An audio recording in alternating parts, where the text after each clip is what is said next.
Hello, all you citizens of the world, and welcome to another edition of Live from the Heartland. This is number 160 since the beginning of the pandemic. It's for the week of July 8th in the year 2023, and we are recording it on both the 4th of July and the day after. We have two really good interviews today. We have the writer, Rus Bradburd, all the way from Belfast, and we have our state representative, Cassidy, who is just back from Wyoming. And so I'm not going to do a lot of opening banter today. I'm just going to read a poem that I wrote on the eve of the 4th of July in 1975. And I had just arrived in California, and I wrote this poem. I found it in my Sierra Club calendar. It says, "A 4th of July message to my people. America, it is the eve 4th of our bicentennial. And we find that the bottle has let us down.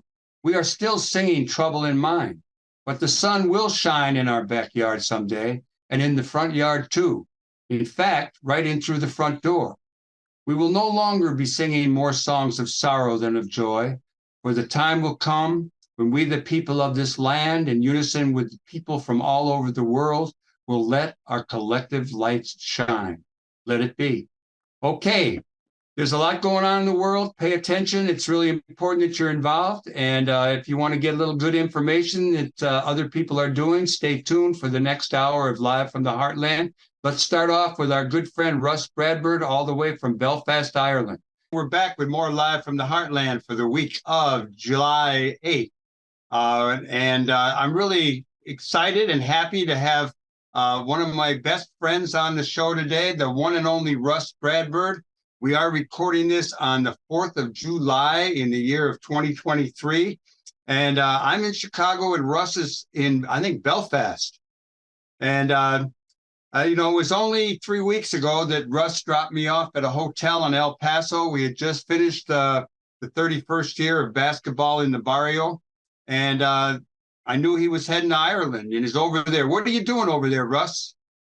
Well, I was over here. I've lived over here a couple of times, but I'm in Northern Ireland working on a book project. It's a funny, unusual story. Not funny, but an unusual story. There's been an influx of Syrian refugees in particular, but also Sudanese and Ukrainians. And, the Northern Ireland is just 4% of the UK's population, but they get 21% of the refugees. And so the town has changed quite a bit because of the refugees in totally good ways, to my eye. But many of the children of these refugees, the parents want something for them to do, get them involved in any games or sports. And so they're sticking them into Gaelic football. And the sort of the cousin of Gaelic football is a sport called hurling, which is somewhat like lacrosse, somewhere between lacrosse and soccer and rugby, but it's played with sticks. And Gaelic football is sort of a cross between soccer and rugby. They're both speed games, but they're traditional Irish sports. And so it just seemed like an unusual story to me that these children, just the way parents in America might have if they came over from Germany in the 1950s or wherever, you stick the kids into Little League baseball or Pop Warner football or whatever it is to assimilate the kids. And so it's an interesting phenomenon here. And it's largely because the refugees have this terrible violence behind them, but Belfast has this terrible violence behind from the trouble, what everyone calls the Troubles, that mostly ended when the Good Friday Agreement came in 1998. So it's just it was surprising to me that people would go to Belfast looking for a peaceful way of life. At one time that would have seemed absurd, but now it seems to be working out, and it's through sport. As you well know, the sport is often the bridge to bringing cultures together. Well, let me give folks a little background. I used to own a place that many of the listeners or viewers to the show know, the Heartland Cafe. And I don't know, I imagine you were a customer there. I know you had gone to Northport Park College, and you were a recruiter for basketball teams. You ended up working with Haskins and Henson, two legendary coaches. Your brother lived with an old friend of ours, Bob Rudnick. And at one point, you invited me to go to basketball in the barrio in El Paso. and I've been going there now ever since 2001 or so. My wife Paige and I did come and visit you in 2005 in Tralee when you were coaching a professional team, the Tralee Tigers, which went on to win the basketball championship, the pro basketball championship in Ireland. But you were also working on your first book, which was Patty on the Hardwood, which was kind of a memoir of you coaching and learning the violin. And so with all that said, one thing I noticed in Tralee was the number of non-Irish white people. Just back then in 2005, there were a lot of Africans there, other folks. I was kind of impressed with that. And I'm going to ask you, why is it you think that Ireland has 21% of the refugees who are coming, and the rest of Great Britain has only a small percentage? Yeah, well, at that time I was in the Republic of Ireland, and there was a huge influx right as I was leaving. It was actually 2004, but right when I was leaving, or the year I was leaving, there was a big influx of Polish immigrants because they were part of the European Union, and that gave them the right. There's much more work in Ireland than there was in Poland, I guess.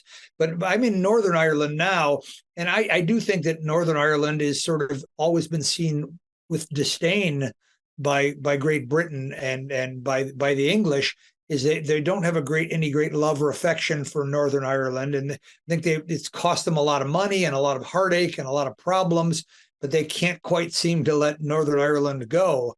And some people are, and of course there's a loyalist side of people here. About half the people in Northern Ireland desperately want to stay as part of the United Kingdom, and they're called loyalists here. And the other side are nationalists, people that want a national unity on the island of Ireland. But I think the refugees are getting dumped. We do this in the United States, of course, where we dump nuclear waste. It's often the poorest of the poor that get things dumped on them. And I think in this case, or think about when Boston was first thinking about desegregating in the 1970s, it was the poorest areas that they said, well, we'll put the kids from South Boston in with the poorest kids from Roxbury or wherever it was. I don't know Boston very well, but it's often the poor people that bear the brunt of it.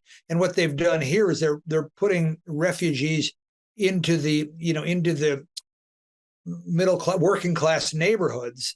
But they have a few interesting things that they're doing that I think is really smart. One is they give them free housing. Another is they give them a small stipend. But there is no Syrian neighborhood in Belfast, even though there's a strong Syrian community now. I think there's 700 or 800 Syrians here now, but there is no Syrian neighborhood. And you might remember this, Mike, from our time together in El Paso. El Paso, I think, whatever the percentage of African American was in El Paso, it's a town of 700,000 with something like 40,000 African Americans in El Paso, and there's no black neighborhood. And there's never really been a black neighborhood in El Paso, or not for the last 70 or 80 years. And there's good and bad that comes out of that. But one way is, I think, because there's not a Syrian there's a Syrian community, but there's not a Syrian neighborhood, if that makes sense. So I think they get together on the weekends and that kind of thing. And one thing it does is it forces you to sort of, we've got to all get along here and figure out how to live together. And it's through sport, I think, that in my view, that it's happening in spades here in Belfast. Rus, who are the Syrians who are coming? I mean, are they all people who've been driven out of their land? Are they more middle class in Syria who can still get out? Yeah, it's the ones who can afford it, and that's a really good question, because it surprised me as I was talking to. I was actually they're often, they have whispered to me and said, that Belfast is a perfectly nice town, perfectly safe, but they've whispered to me and said our house was much bigger than this in Syria. And when I was interviewing a woman from Sudan, and I just sort of I must have said something that gave her the message that I was making some assumptions about how she'd clawed her way out of poverty to come here. She said, well, I was training to be a lawyer back in Sudan, and a young woman. And so I think in our part of the world, near the border of El Paso, we often have the idea that it's often the poorest of the poor that are leaving Venezuela or Guatemala or Mexico. They're starving to death on their farms, and they'll do anything to get over. And I do think there's an element of truth to that, but that's not the case It's asylum seekers that can point to, and so in Syria, it's people fleeing the Assad regime and fleeing the violences. And it's for the ones I've met, the only ones I've met have all been Sunni Muslims. And of course, Assad is not a Sunni, he's Alawite. So I'm learning quite a bit about Syria, quite a bit about Ukraine, quite a bit about Sudan, and there's even one Nigerian who's at the center, really an important Nigerian story that's at the center of the book. It's a book project. So we want to talk about the book project, but let me just go back to who are the refugees? And I'm going back to El Paso because I would bet that, the people seeking asylum, and we've all seen lots of pictures and news articles. I would bet that they had better means than a lot of poor people, let's just say. But you had a situation where you had an encounter with a family from Venezuela. How does that fit into all your stuff right now? Well, that one surprised me as well. Is that it was right before I came back here, Mike. I think the key to all of it is I'm going to hold it up here for your listeners aren't going to be able to tell, but your viewers will. This is an iPhone, and if you don't know if you're not savvy on the phone, and I'm not great at it. Remember with COVID, and there were all these things you had to do to get your COVID. In order to travel, you had to get this on. You had to download this and upload this, and that if you're not fluent and well to do enough to own an iPhone and know how to use it, like if you don't know how technology works, you're screwed. And that's true with everyone, but with the United States and United Kingdom. But I think I was sitting on my porch one day, which overlooks a tiny park, as you know, and there was a family sitting there, and I was just just not doing much, just sitting on the porch having a beer, and I thought, geez, it's getting dark and they haven't moved for over an hour. And it dawned on me with all the people coming across the border in El Paso, which is just 40 miles away. So I went over and asked them, and they were Venezuelans and they were asylum seekers and they had their papers. And yes, we're going to sleep in the park tonight. Well, it's always very nice in the park by our house, especially this time of year. It's not too hot. The mosquitoes aren't out yet, but the sprinklers come on at 11 every night. And it drenches the park. And I knew what was going to happen. They were going to get washed. So we stuck them in our little tiny guest house that you've stayed in, of course. And they wanted we wanted them to stay, but they have a court date in New York in February, and they wanted to go to New York City. And I think it's probably a little bit like your first time in Europe. Where did you go your first time in Europe, Mike? My first time in Europe was to visit you in Tralee. And my first encounter was a forced march. We got off the plane. We were exhausted. And you took us on about a 10-mile hike. Yes. And it was just so you'd sleep well that night. But most people, when they go over and think, well, I want to see Paris and I want to go to London. And no one is saying, no one goes thinking, I want to go, no one thinks of going to these smaller towns like Las Cruces, New Mexico. But our feeling was they could find a home in Las Cruces. They could send their kids to bilingual school, and he could find work, and we were shocked and disappointed. We gave him as much hospitality as we could, and the whole neighborhood was involved. But they wanted to go to New York, and the neighborhood all got together, and we all chipped in and flew them off to New York. And right away from day one, day two, maybe day two, it's like, I have to use Google Translate because my Spanish isn't great. It's better than most, but the Venezuelan Spanish, of course, is slightly different, but, I'm getting texts that says, there's nowhere for us to stay. It's overcrowded. We left the shelter. There's nowhere to eat. Do you know of anyone? I said, wrote back, I said, I don't know of any jobs in New York. I know people in New Mexico. Now, if it was Chicago, maybe I could have helped so we worry about them. They had 3 beautiful children, but they have it in their head, and they have a court date now. But my understanding, of course, is that most of the asylum seekers, they get denied asylum, and you're back off you're going to either get shipped back or you're going to go live underground. You also said to me when this was first happening that people couldn't work. They get released, they're on their own, but they are not allowed to work. Whereas you're telling me that what Great Britain has in Northern Ireland for refugees from a number of countries is they not only give them a place to stay, give them a small stipend, and they probably would allow them to work too, right? Well, they give the adults get the equivalent, and I might get some of the facts wrong here. So my apologies to your listeners. That there's probably a lot of people out there who know more about this than I do. But sure. they get about the equivalent of $40 each per week per adult. But if they're asylum seekers, what any asylum seeker wants in Belfast is to become a refugee, to have refugee status.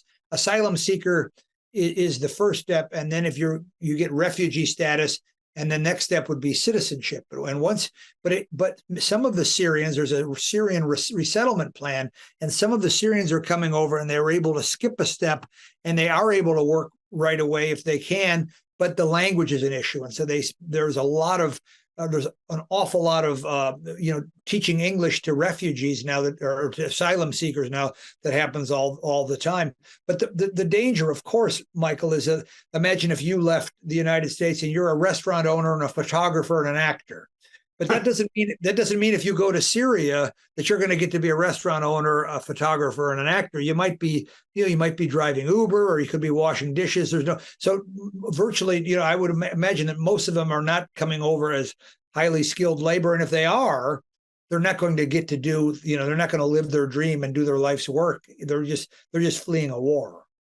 Rus, I'm going to want our listeners, our viewers, to know that you are an author with a number of really great books.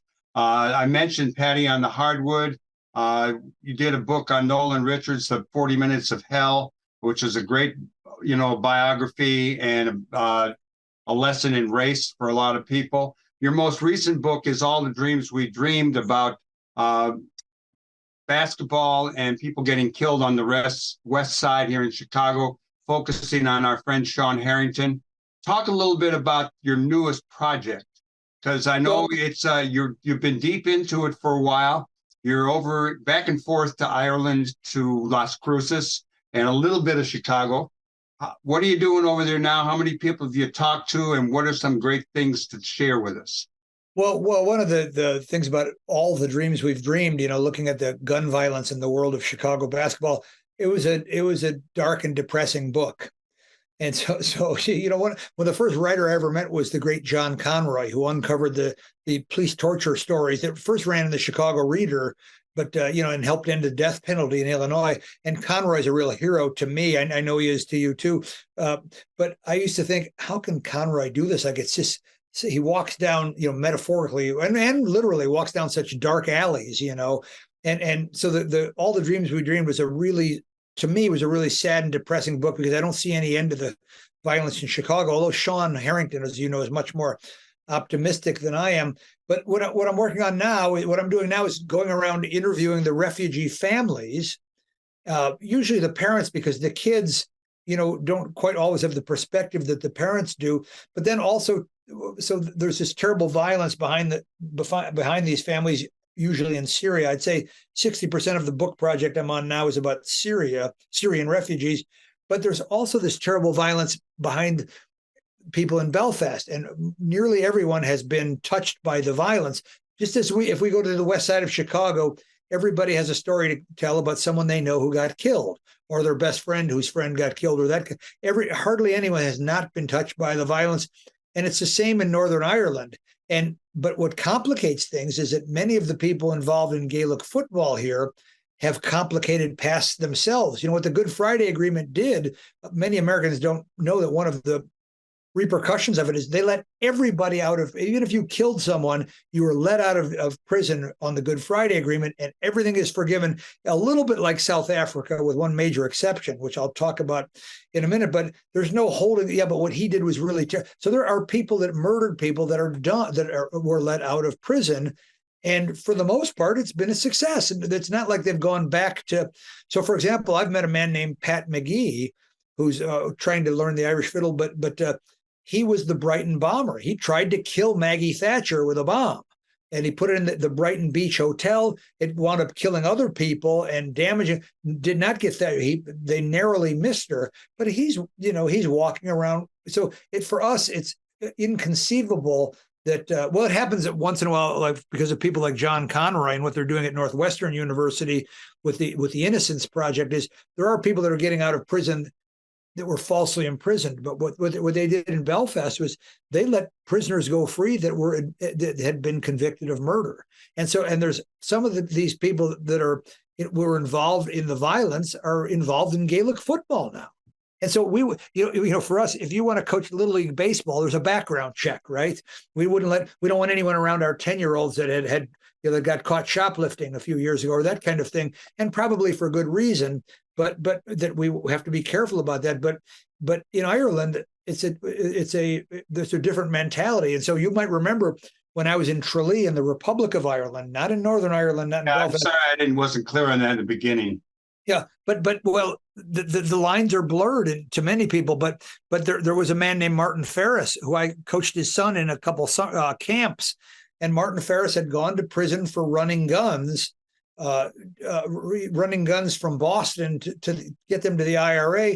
He did a 10-year prison sentence, and when he came out, he got elected to their Senate. He was a senator back when I came and visited you over there. Yes, so in America, we would have a hard time imagining. Although Bobby Rush is a good example how occasionally it can happen.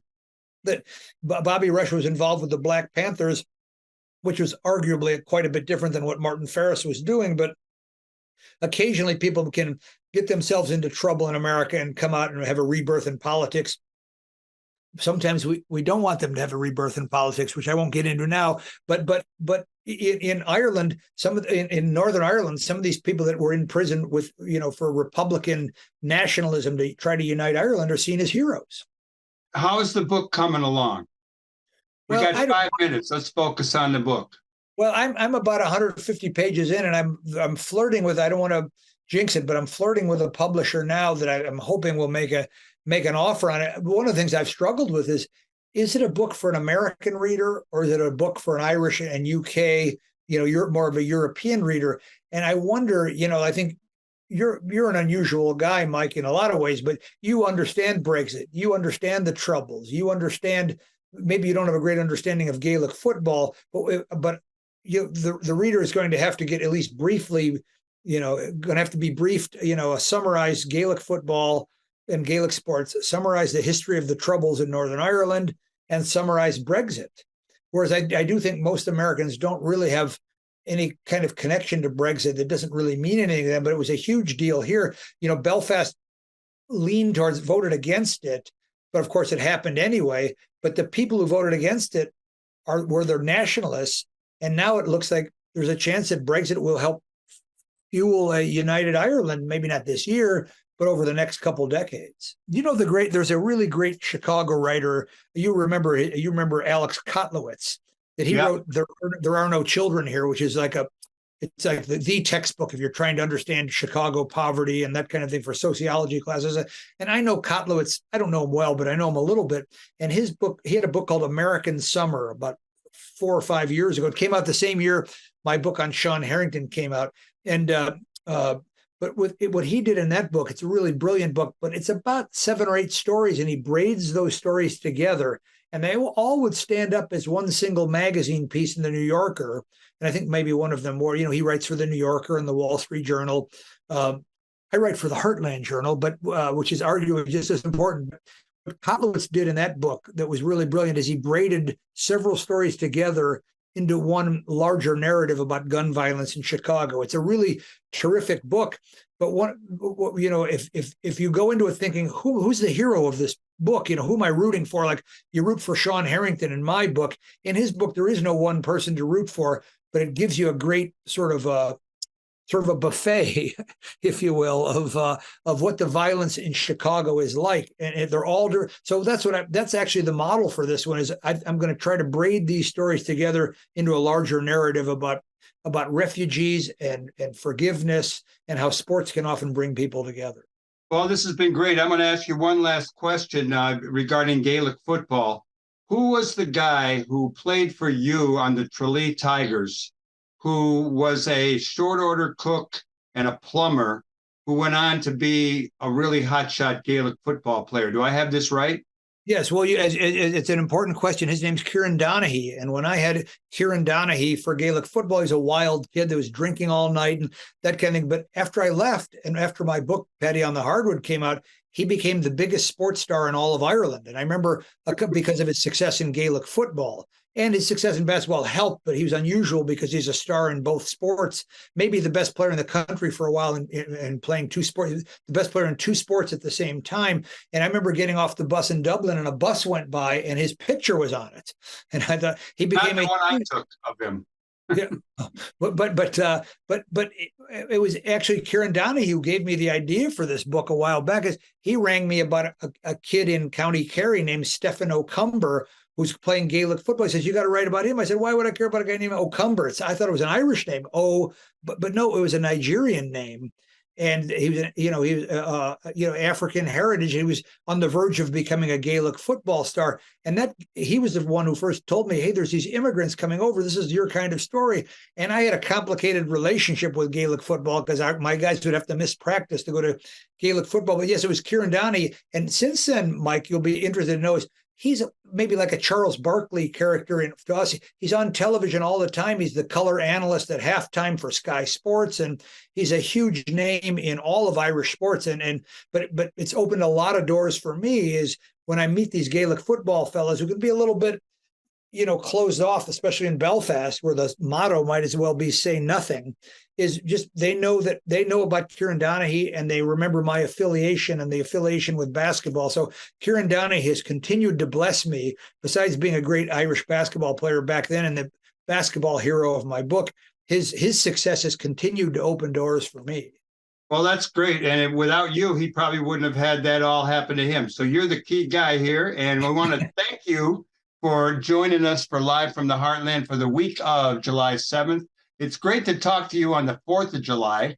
We're going to have a cookout in the backyard. I'll be talking about this interview with them. We're going to share it with people. It'll be up on Friday. And you give my love to both Connie and Alma. And how about I get you to commit to coming on the show again in another few weeks?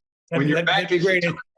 Good. And I do remember, Mike, last year we landed from Belfast on the 4th of July, and I turned on the Chicago Sun-Times app on my phone, and I said to Connie, turn the plane around. Let's just go home. It was that terrible incident in Highland Park. So yeah. Let's hope it's a more peaceful day in Chicago today. Well, we're hoping. You're a hell of a guy, Russ, and I'm glad you're my friend. Thank you. I feel the same way. Everyone else, stay tuned. We'll be back with more Live from the Heartland. I think we have our state representative, Kelly Cassidy, coming up after a short musical break. Hey, everybody. Welcome back to Live from the Heartland for the week of July 8th in the year 2023. This is number 160 since the start of the pandemic. And we are really honored to bring on the one, the only, my state representative, Kelly Cassidy. Good morning to you, Kelly. Good morning. Always fun to spend a little time with you. Well, you've been vacationing in Wyoming. Are you trying to turn Wyoming blue? What's the story? Well, my best friend lives out there, and I go out there every year with the kids to a little town that is a little haven of semi-sanity in the middle of that place. And recently I went out to host my friend's bachelor party because while I've never been a bridesmaid, I find myself a best man. So we went out and did some hiking, and one of the members of the party got third place in a hot dog eating contest at the local bar. But your point about turning it blue gives me a chance to talk about something I've been doing since the Trump administration and our descent into madness. We can't always avoid red states or hostile states. And so when I go, I keep track of my spending. And any taxes or fees that I pay to the state, I make a donation to a pertinent organization in the state. So when I go visit my family in Florida, Equality Illinois gets a little bit of money in their coffers, and same for Wyoming. There's a donation on its way to Equality Wyoming. I call it the hate offset credit. That's a good one. Wyoming, I believe, was the first state to have women voting. It was. It's the equality state. And now it's one of the most conservative states. Are there any signs of hope for blue-leaning folks that you could share with us? Any observations?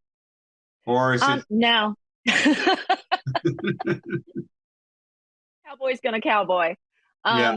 I do think that we probably will see, sort of in the more more populous areas. A little bit of growth, and that may result in some electoral wins, but that's certainly a long game place. I think that in Florida, there's likely to be, at least at the local levels, for the state legislative seats, there might be some benefit to how out there DeSantis has been. So we may see some seats picked up in Florida, but I think Wyoming's a longer term strategy. Any quick thoughts on Liz Cheney, who is from Wyoming and used to be a representative from there?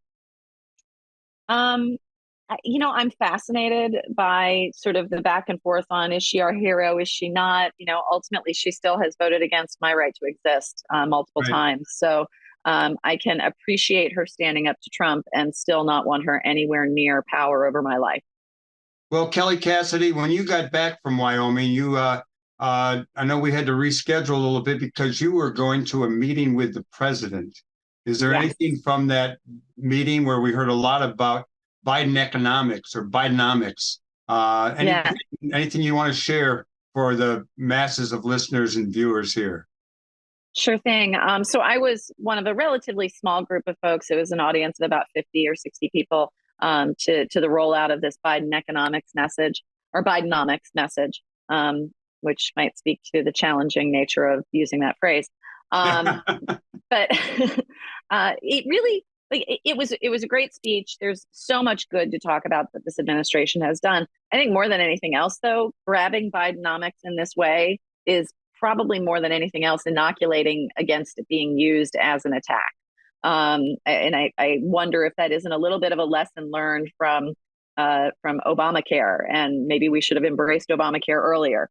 And so that was one of the things rattling around in the old brain pan, was like, this feels a lot more like taking an attack away and getting ahead of some economic attacks than any new policy package. Okay, well, let's go to the state legislature, because that's what you do here in Illinois. Where I live and breathe. You've had a lot of other jobs in your life and your time with a political bent to them all. I saw something today, probably in the New York Times, about state regulators and power coming to our houses. And I'm just curious to know, I know ComEd in our state here of Illinois has been trying to get another rate hike. Yep. And what do you got to share with us on that, Kelly? I mean, let's just begin with, they are the working definition of shameless. So the bill that they bribed, or the law that they bribed Madigan over, included something called formula rate, which means they don't have to come to us for rate hikes anymore. They go through the ICC, which, is a mixed bag. And even then, they don't have a lot of authority over it. That was why they were willing to take such a huge risk in bribing the speaker. And, so many people are now facing jail time as a result. I would like to see formula rate reversed. And I think that this is a great indicator of why it needs to be. So we can expect that we're going to get a rate hike, though, right? Probably, yeah. Okay. Well, on the similar front, I remember taking a swim up in Lake Michigan near Zion, and it was really very wonderful and beautiful, unless you turned and looked at the old nuclear stacks.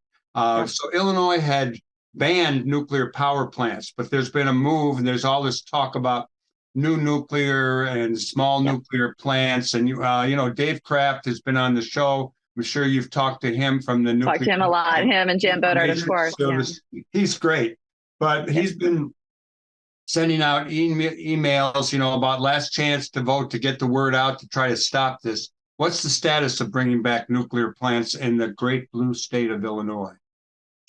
And I actually have to double check what ultimately happened with that bill, because that was one of the more dramatic bills back and forth towards the end of session.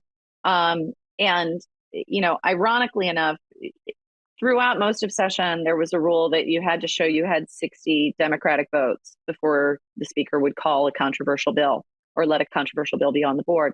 That rule was waived for this bill, which meant that you got all 47 Republicans and you only needed a handful of Democrats to send it over.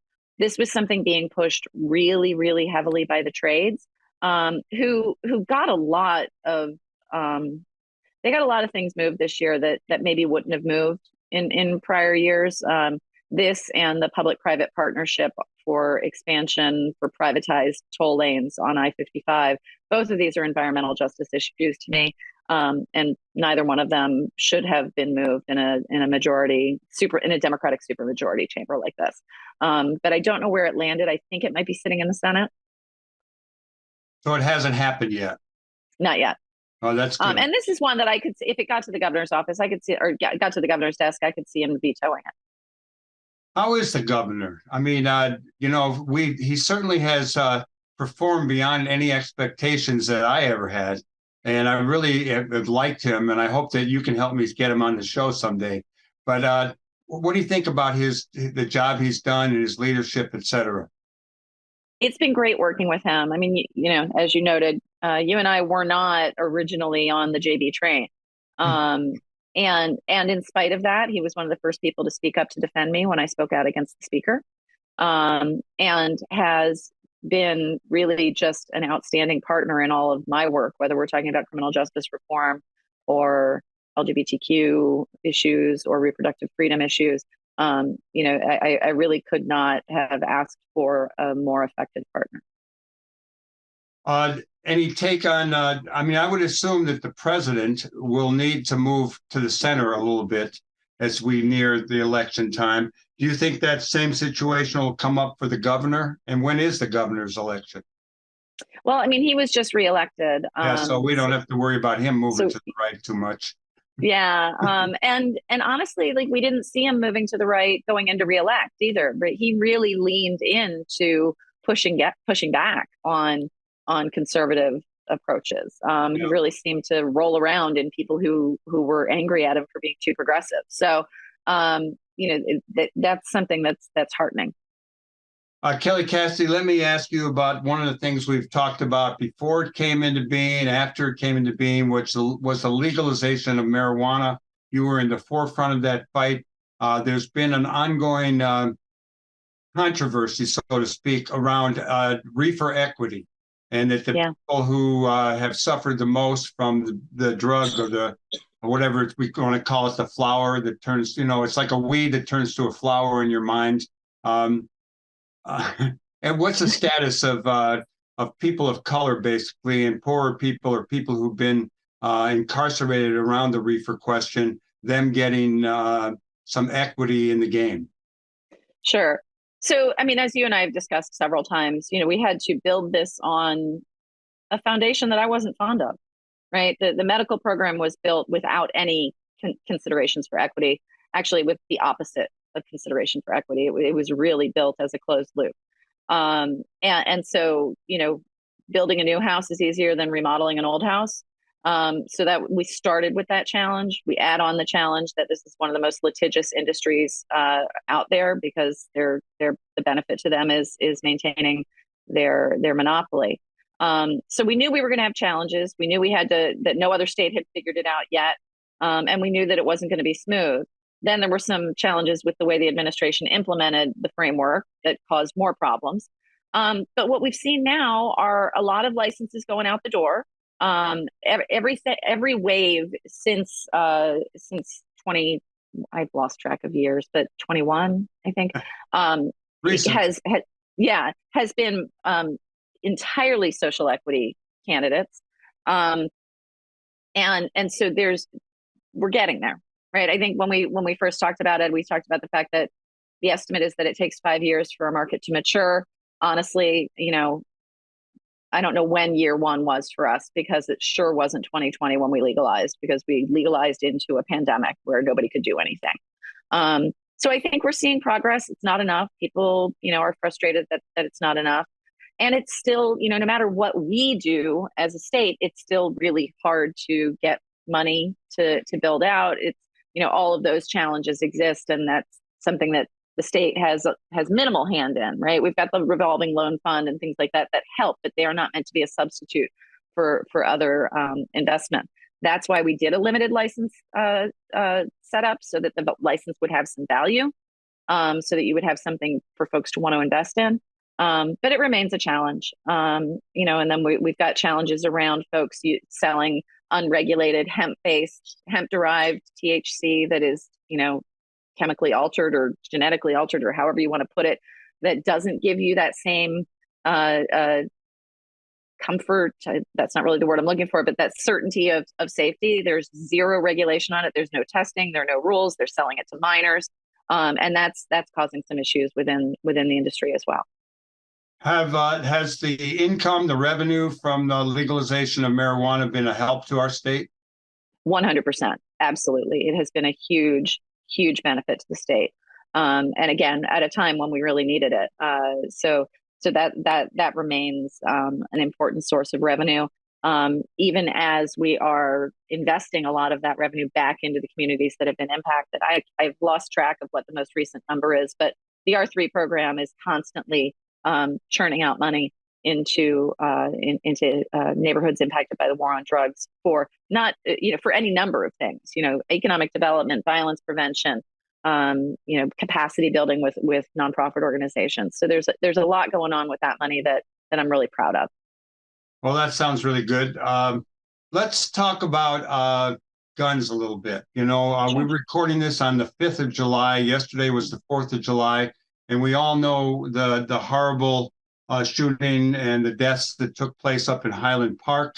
As much as people try to legislate against guns and deal with ways to stop the plague of gun violence, it's still rampant, not only in Illinois, but throughout the country.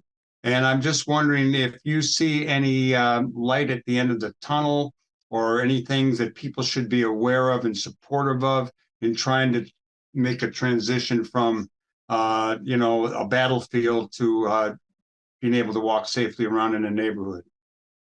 It's frustrating, honestly, and heartbreaking. Yes, a year ago yesterday, Highland Park happened, and I saw a headline that there were, I think, 2 mass shootings at 4th of July celebrations around the country, and President Biden is calling for a national ban on assault weapons. And that's one of the things we need. We need national action. This patchwork is not ever going to work until we're not going to put walls around our state. Indiana and Missouri and Kentucky are, just it's like a faucet of guns. So, doing stuff at the state level is necessary, but not the end all be all. And, ultimately, we've now got a case coming up before the Supreme Court that's going to challenge red flag laws that have been a tool to get that where family members or people close to someone can get guns taken away from people who are behaving in an unstable or dangerous way. And the fear is that the Supreme Court is going to overturn those red flag laws. We are up against folks who simply do not care about the loss of life. That's a rough one. Another rough one around the country has been Pride. We have taken some really great steps forward in this country about equity for all people and whoever they want to be with. We've seen a turnaround since the Supreme Court, which you just mentioned. Banning Roe versus Wade, that put Illinois in the catbird seat, I guess. It's a special place where people can come to, but we're surrounded by states pretty much with real negative laws. Yeah. Indiana just their ban was just upheld, so we can anticipate now we're going to get all of Indiana's patients as well. What's your take on the success of Pride Month, the challenge of Pride and LGBT issues that we face in the country and in our state? Pride was complicated for me this year. We watched Bud Light lean in and then run away. We watched Target lean in and then run away. It's a reminder that we are all we got. I don't care how many Pride branded bottles of Absolute vodka are out there. When the shit hits the fan, Absolute is not going to have my back, right?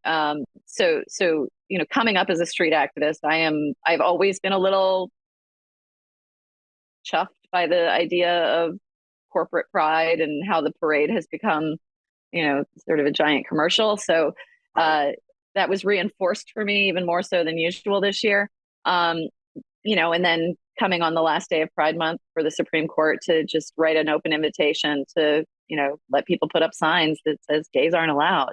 It is a reminder of how fragile our gains are.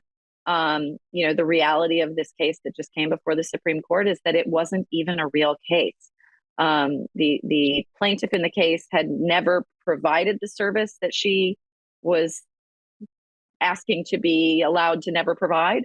And as it turns out, they presented a fake inquiry to do the work. That a straight man who's married to a woman who had never heard of this person before was listed as the client who had asked for a gay wedding website.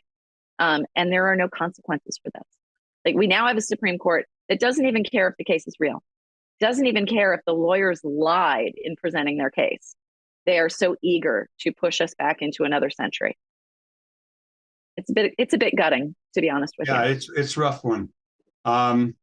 And we have a big election. And don't get me started on affirmative action and student loan relief and all of that. Like, this was a hell of a week for the Supreme Court. Well, give me another minute on the Supreme Court and the terrible things that they've done. Yeah, so in the course of 3 days last week, they gutted affirmative action, which is not just going to apply to colleges, right? All of these things are engraved invitations to expand.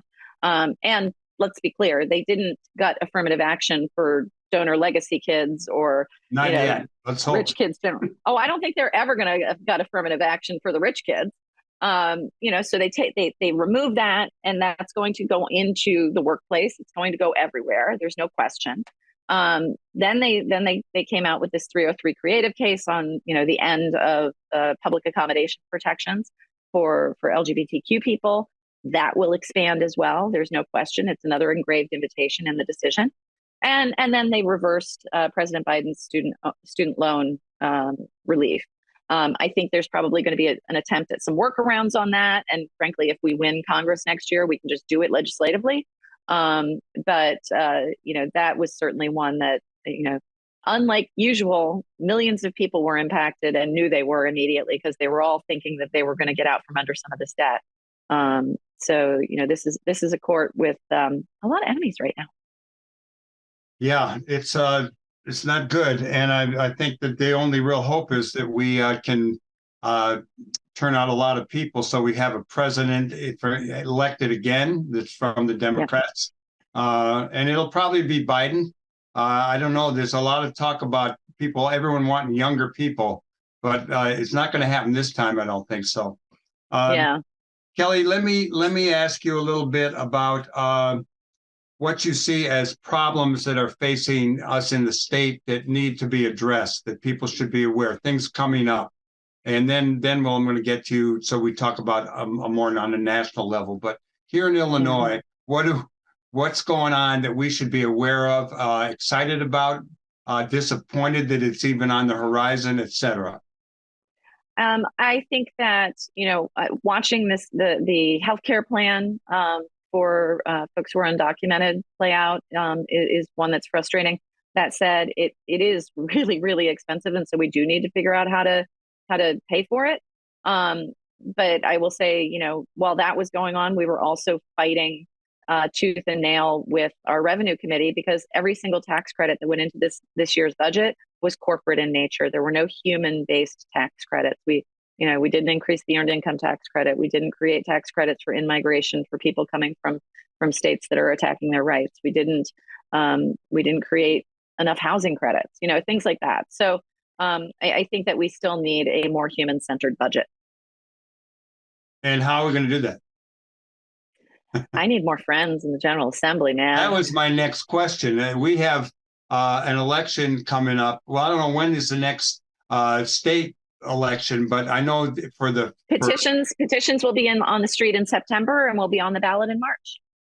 So do we got some people we're looking to remove and some new people to move in? And that would be true on a national level too. What's it look like for our congressional delegation? Will we pick up any more in 2024? Will we lose any? What are the challenges? I don't know. I haven't really looked too closely. I am working with our caucus, with our House Democratic caucus, to try to help with candidate recruitment because I am now the only openly gay member of the House. From a high water mark of 5, we're down to me. we're down to me. And so working with the Gay and Lesbian Victory Fund and our caucus, we've got a list of targets that we're going to see if we can recruit some other queer candidates to run, which would be super fun. So I'm really focused on the state house this year. So I can't really speak to what's going on with our congressional delegation yet. We're going to we'll run out of time sooner or later, but I'm going to keep firing. I got one more. Let's look. It's going to hurt you, man. Let's look at the national scene, or just in general. What do you think people in your district, beyond the whole country, should be aware of, concerned about, excited about, and get involved in? Honestly, we have to win the House. We have to win the U.S. House. The only path to reversing the damage is to get control of the House and retain control of the Senate. It is crucial, and literally life and death. My life. The only way we reverse this trend and figure out what to do about this court is if we have a majority in both chambers and the White House. And what would you suggest people do on a day-to-day basis to make that happen? You know what? Find a political organization that speaks to your heart, right? If that's an LGBTQ group, we'll hook you up. If it's around abortion, there are places for that. If it's around the environment, there are places for that. Get engaged, because they're all going to have like sister district projects going on. So if there isn't a national level race here in Illinois, there's a place where you can put your energy into a district where you can make a difference. Kelly, give us a way. Or join the Democratic Party, the 49th ward, of which I am the committee person, and we'll help hook you up. Right on, sister. Okay, well, thanks a lot, Kelly, for coming on. Is there a way that people can email you if they have praise or concerns? Sure thing. How about we'll use the ward the ward committeeman email, so it can cross over. We don't have to worry about political emails going to the state. It's ward49cassidy@gmail.com. Ward49cassidy@gmail.com. Yep. Kelly Cassidy, you're doing a great job. Keep it up. I'm glad you got reinvigorated on your trip to Wyoming, trying to turn it blue. And we'll see you in the neighborhood. We'll talk baseball, see how the kids are doing, et cetera, et cetera. I will come by the gallery one of these weekends soon. Yeah, I'll be there this Sunday. I hope, if the weather holds, I'll be out there. Yeah, the weather was not kind to any of us this week. I want to thank Kelly Cassidy, as well as our first guest, Rus Bradburd. I want to call your attention to a great event going to be happening at Buddy Guy's Legends on the 14th. The bass player Charles Cross Mack, who was the bass player for James Cotton and a lot of other people, will be putting on a great show there, and he's going to be coming on the show in the not too far off, and I just wanted you to get a little taste of his music. I want to thank our guests, and I want to thank the other people who make the show possible, both Hal James and Lynn Orman. I want to encourage you all to do sports, not war. Remember that people can change. Put some effort into it, and have a great week. We'll be back with more Live from the Heartland next week.